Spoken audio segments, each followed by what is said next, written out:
Welcome back. We've teleported ourselves from Sweden and today we are recording from the UK, assisted with this beautiful row of brand new Volvo Aero series here from the 4th edition of Road Transport Expo in Stoneleigh. So stick around to the end because we will be covering everything that British loader crane scene has to offer. Palfinger PK1050, first in the UK, Fassi, first one in the world, F905, Techno, some PMs, some Hiabs, some HMFs, and anything in between. So stick around to the end, you won't regret it. Anyway, let's head on to the video. We are here at the Scania stand and we came across this beautifully looking Scania 560R. It's the top of the range 560RS, I should say, which is the higher top cab. This is the top spec. As you can notice, this one doesn't feature the front legs. Doesn't feature the front legs because that's the requirement of the customer, which is the AQ Logistics from North Yorkshire. This particular vehicle is featuring a HMF 70-ton meter crane with 8 extensions, and as you can notice, the 2 last extensions on this crane, I thought they were manual extensions, but they're not. They have internal ram hidden inside the boom. One another cool thing I've noticed, look at this. It's pretty nicely blended storage compartment. It looks like a side wing. Look at all the profiles here. They're not flat. They're all nicely shaped. Let's try it and see. Oh, this is the cover, and then actual toolbox is inside it. I like it. What do you think of this? My editor says it's really good. Standard thing, pull-out steps to mount on the catwalk with a handle so you don't fall off. And I quite like all 4 corners twist locks for the demountable body, probably capable of imposing maybe 20 plus tons of weight. What is good about it is they are spaced as wide as possible to ensure the stability when you put things on the extreme ends of the build. Here, HMF 7020K. This particular example of the crane can lift just over 2 tons at astounding 20.4 meters radius. Another thing that I've noticed, look for the storage, for the pads storage. Instead of having a different sort of safety pins, you've got this one like a spring actioned pin. You've got to press it like that, and you don't have to faff about with other bits, so it's always stays on. And when you put the pad in, flip it like that and it stays on. It's a pretty sturdy option to have. I've also noticed the guys utilized the space for the stuff like you don't use often, like old chains, lashing rings, lashing chains, maybe some sort of a short version of rhino hook or something. You've got little checker plate with a 4 flip up, and you can store whatever you need out of the way when you need it, and you got it.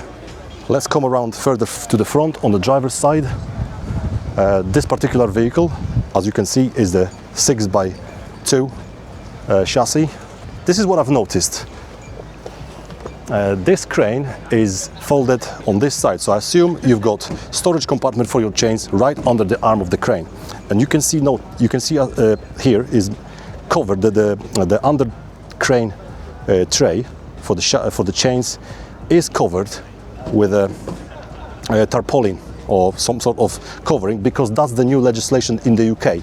So any chains or any ratchet straps or any tools that you have exposed have to be covered by the DVSA regulations.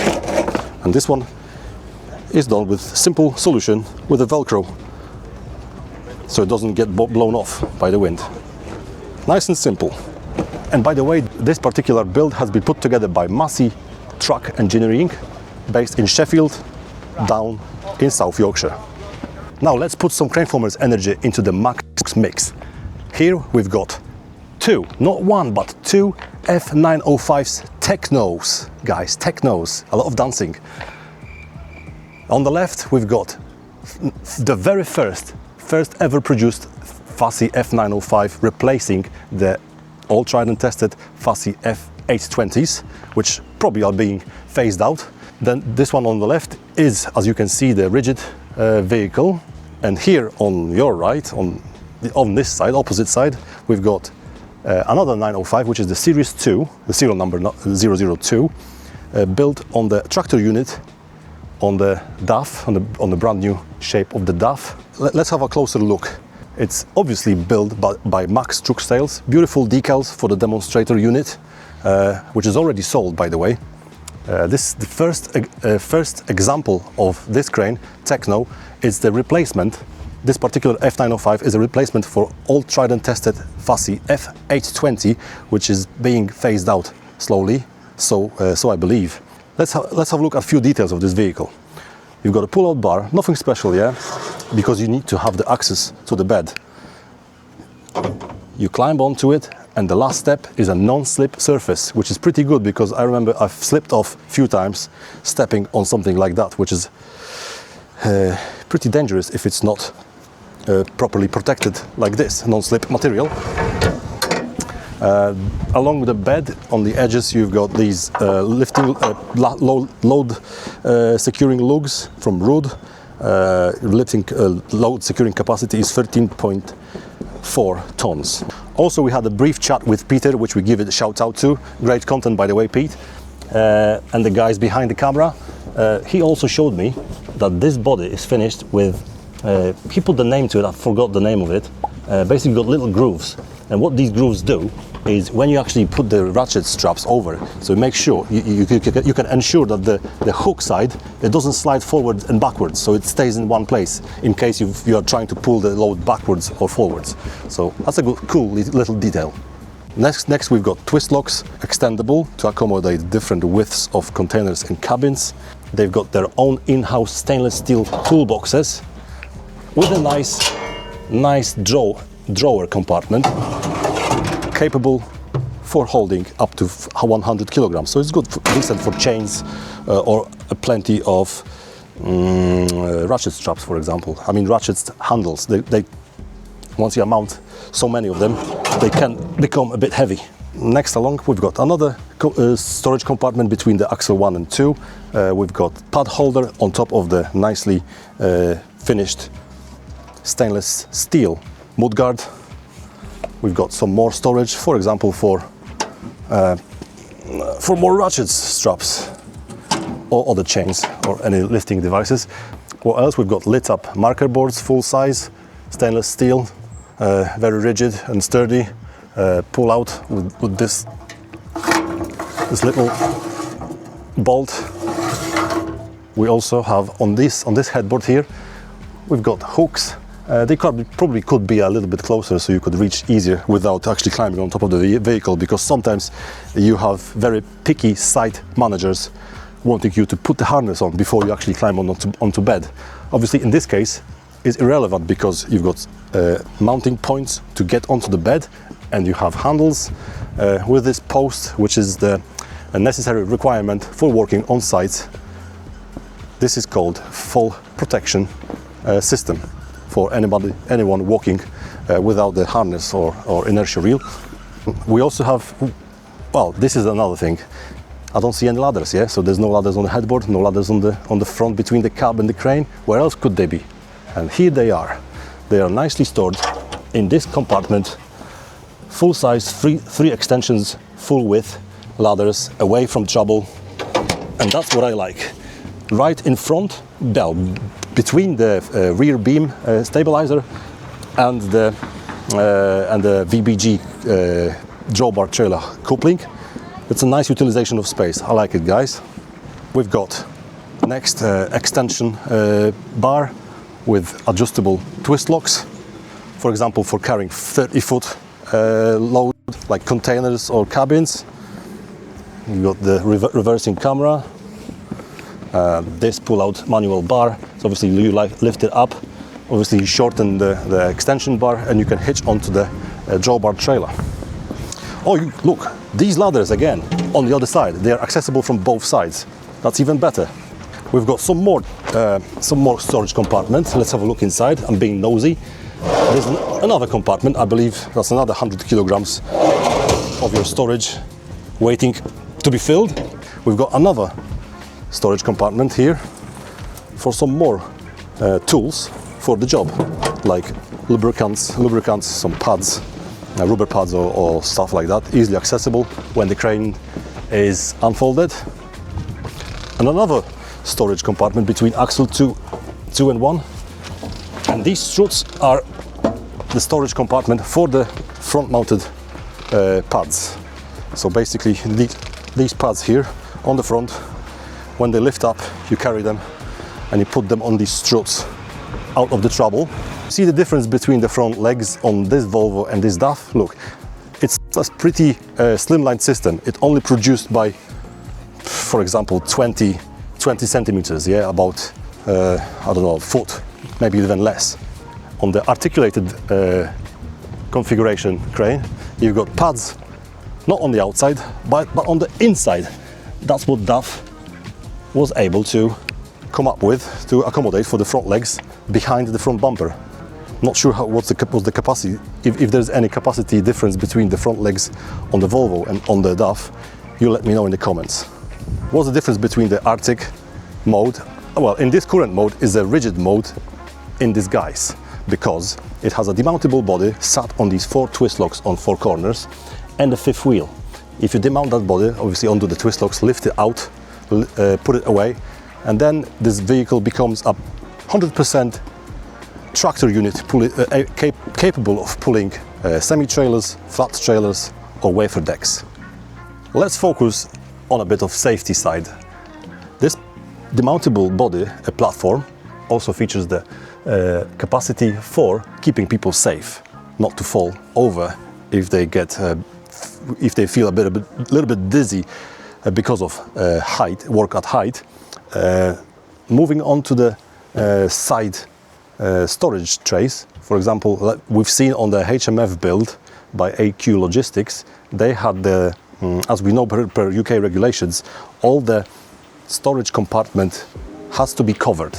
In that situation, everything was covered by the bit of the tarpaulin, which is nice and lightweight, but Max trucks have gone a bit further up. This is the lockable compartment, you can see. It can be used as a step to climb onto the platform or on the catwalk. You can store inside all the necessary tools or chains, and they are compliable. Well, what else they've done? They built the steps inside the storage compartment doors. So you don't have any steps hanging out or pulling out. You've got some more pull-out drawer, and nice and easy way of climbing onto the vehicle, keeping everyone safe and sound. We're here at the stand of BPW, the guys responsible for hubs and bearings, yes. I believe. Well, axles, complete axles. Complete axles, which is a very important component of every vehicle, whether it's trailer or truck. And here we've got a quick demonstration by Lee and Darren of replacing the hub. Yes. Yeah, it's basically what we would do, say if you're doing a reline, in particular for the drums, yeah. And how the ease of taking the hub and drum off, and how it goes about together. You require non-special tools as yes. Such, really. Okay. Let's give it a go and see how quickly it is. So to remove the hub nut, then you have the locking device which secures the hub onto the axle, which we'll explain when we put it all together. And then this nut acts as a puller. So as you unwind this hub nut, the whole thing withdraws from the axle. Oh, it comes out, yeah? Everything. So if you imagine you've got your wheel on here, your tyre, everything can come off as a complete unit. Oh, right, so you don't have to take off the tyre, you can... No, you don't have to. No, that can stay on there. So everything stays on it. Oh, that's massive time saving. Yes. And the good thing is there's a circlip at the front here and there's a circlip at the back inside the hub. So everything inside the hub, the bearings, is retained within the hub. So as we take it off... See, that's easy. There's no wheel rim and the... Obviously, if you've got like a wheel trolley or things like that, it's a lot easier. And then all you're left with, say if you're doing a reline, you just take the shoes off, put the new ones back on, And then the stage, nothing is in here because everything is retained inside the hub itself. All right, that's significant time saving. Yeah. So I mean, for us, we say on average, the average time to do a reline would be about 20 minutes. On one wheel? One wheel station is 20 minutes. Wow. And this, like I say, you save time by not taking the wheel and tyre off. You just take the hub. That's massive improvement. And then you can put it back together. Right, see you guys. Brake adjustment. Next time you get the bill for the brake reline, make sure it's with the BPW. So then, that's a this is just putting it back on. So the importance is you have to line the nut up with the thread on the end of the stub. Now the thread on the stub is the critical bit for this, because this nut here is a self-torquing nut. So once it gets to its preload, it clicks. Okay. So you don't need the use of a torque wrench. Oh, torque wrench, Once it's clicked, it's in place. Yeah. So as it goes back on, obviously it all goes back over there. There's a lot of movement, repetitive, like, oh, that's it, you heard it? So that is the torque. So Darren could stay there for an hour, keep clicking it, it doesn't get any tighter. And what it does, it sets the preload for the bearings, the correct pressure.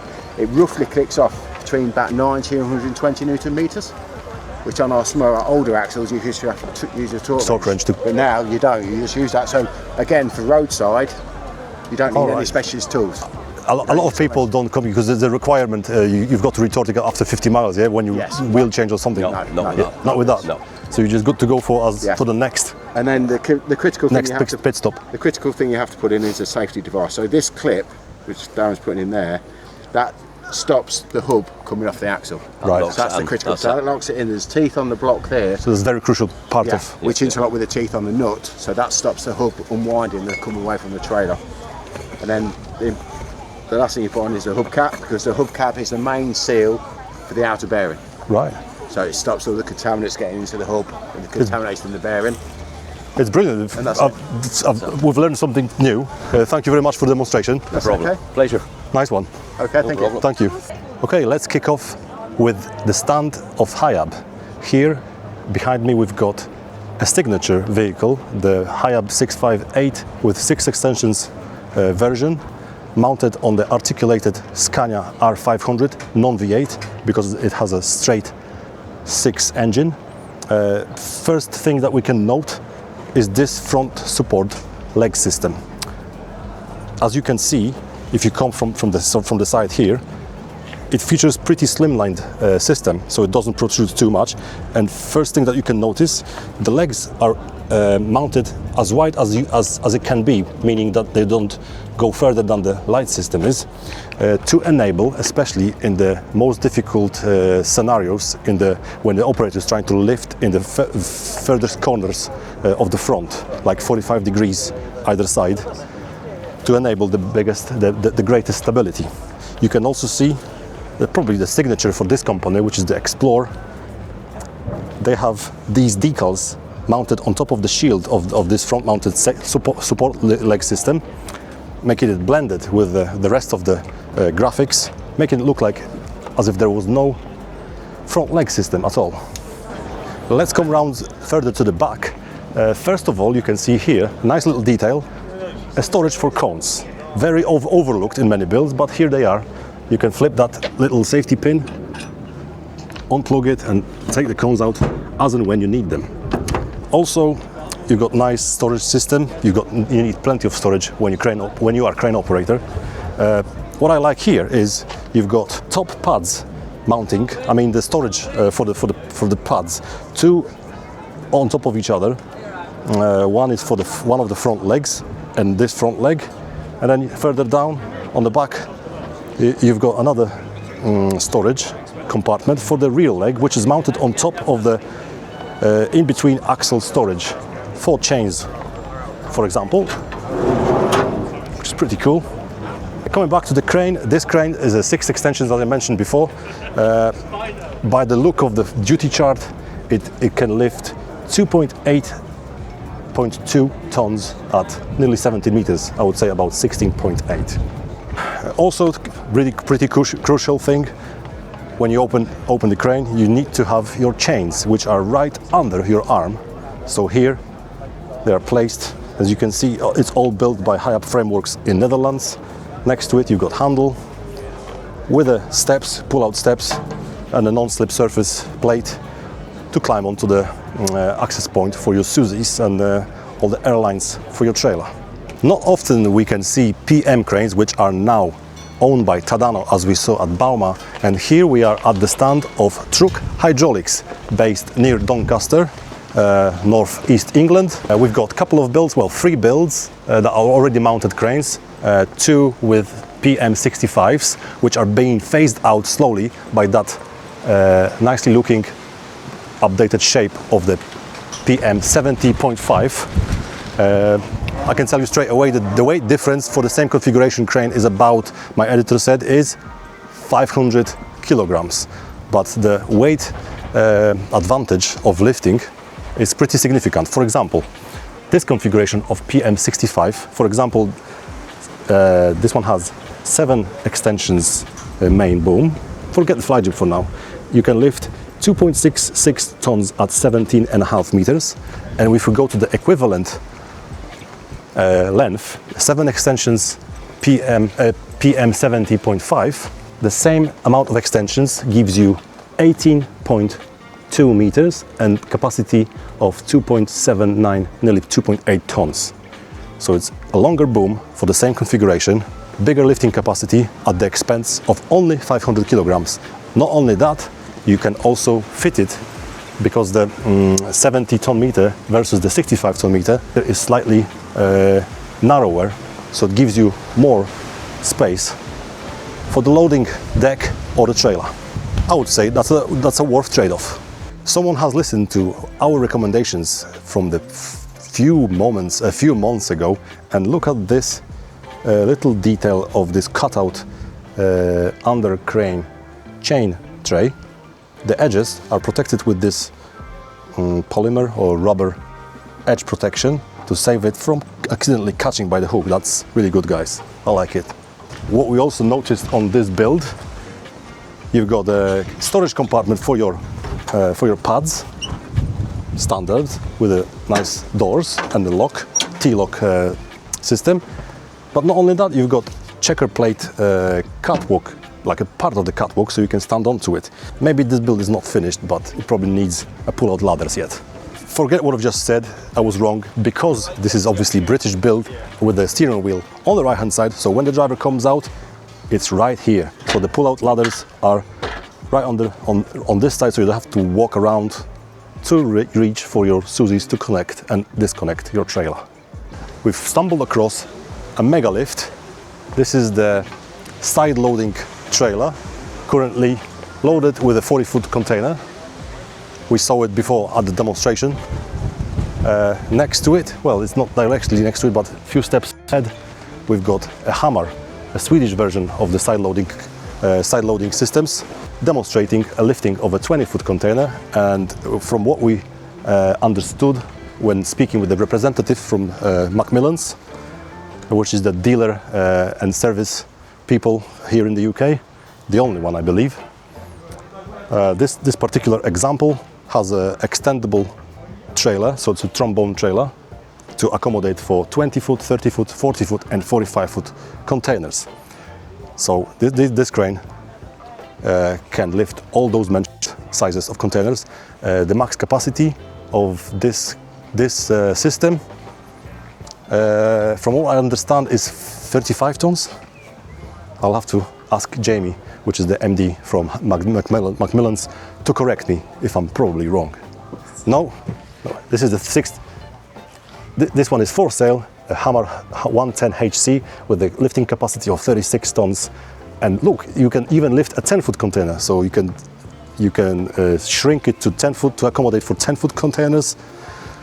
Because here, I'll show you here, Mr. Video Cameraman, you've got the hydraulic ram, responsible, the top ram over there, probably you can't see, but just under the crane mount, you've got the ram responsible for bringing the cranes together, and below, in between, you can't see because the sun is shining probably, you can see the ram between the trailer beams is responsible for shortening and lengthening the trailer, and you don't have to do it with the help of the tractor unit. You can do it hydraulically and nice and gently.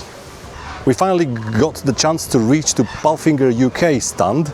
Next to me we've got this impressive looking factory mounted in Austria Palfinger PK1050 Tech with the 7 extensions main arm and the 6 extensions fly jib. Why Tech? Because it has a P-shaped boom which enables you to save the weight of the crane. The dead weight of the crane, they claimed, is just over 7.5 tons. 100 ton meter, well nearly 100 ton meter capacity crane. This one is a rigid vehicle ready for prepared for the drawbar trailer. As you can see, that this is mounted on the standard size standard cab Scania. I'm guessing it's not a V8 because there is no signs saying V8 shouting loud at you. The front cab, single leg stabilizer on the front, and as you can see, this particular example is for sale. It has a left-hand drive steering wheel. What is the advantage of it? In the UK, you drive on the left-hand side and you walk straight onto the pavement. That's the bonus, I would say, but you have to be careful with overtaking. As I probably mentioned before, this is the rigid vehicle. If we distinguish between these two axles, I'm guessing it's the double drive. Yes, it is prepared for pulling the drawbar trailers, although if you were doing it in the UK, you would have to have it lowered to meet the legislations of the UK Road Department of Transport, I think. So that's that. That's the first PK1050 Tech in the UK, left-hand drive.